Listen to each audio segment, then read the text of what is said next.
दर्शक बंधु आज सभ्य समाज रे किसी परिवार रे बापा माँ शेष ठिकना वृद्धाश्रम चारिकांत साजुची जहाँ आपण मैंने देखुवे। दर्शक बंधु यह कहारी को आक्षेप करी कहबा आमर उद्देश्य नुहे।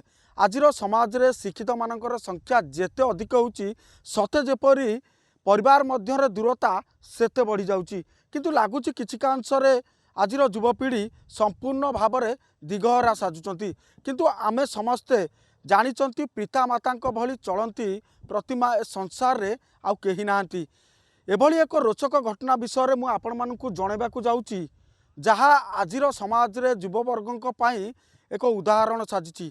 तेबे आसंतु देखिबा मां को किभली भाबे छोट छुआंक भली तांकर सेवा एवं जत्न करूचंती। सतरे दर्शक बंधु बापा मां भली चलती प्रतिमा आउ संसार रे केही नाहांती। आमे सीधा सड़क अच्छु आज आनंदपुर ब्लॉक बेलभाड़ी ग्राम रे सी दीर्घ दिन माँ को सेवा निजे परिणत बयस थाई मध्य से आज पर्यंत माँ को सेवा जारी रखुचंती। किंतु तांको पचारि बुझिबा ए माँ को सेवा तांको किभली लागुची आसंतु पचारि बुझिबा। आज्ञा आपन को बड़ खबर को स्वागत। बापा माँ को भली चलती प्रतिमा आ संसार के नहांती।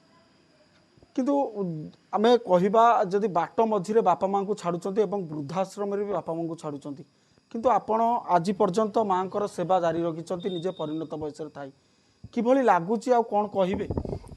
देखंतु बाप माँ सेवा हूँ संसार सबुठ बड़ सेवा। बाप माँ को सेवा छाड़ी मंदिर जबार किसी आवश्यकता ना। बाप माँ हेले सबुठ बड़ देवता। बाप माँ आशीर्वाद रे तुम बहुत उन्नति कर। बाप माँ थे सेवा कर देख आशीर्वाद तुमको केते उन्नति की पथक नब आखिरे आखिरे लुह देले तुम तली तलांत हो।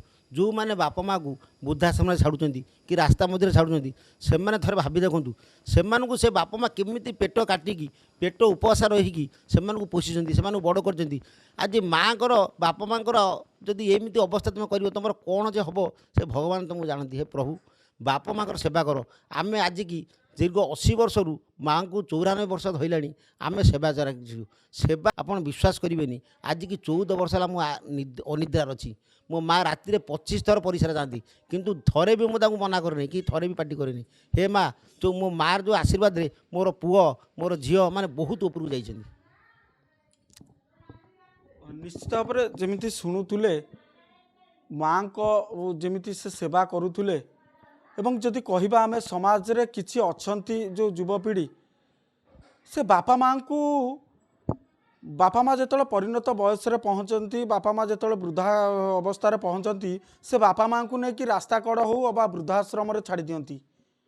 किंतु एठी निजे परिणत बयस थाई से जो भली भाव में माँ को सेवा करुचंती यह समाज पाई एक सुंदर वार्ता कहले अत्युक्ति हेबनी।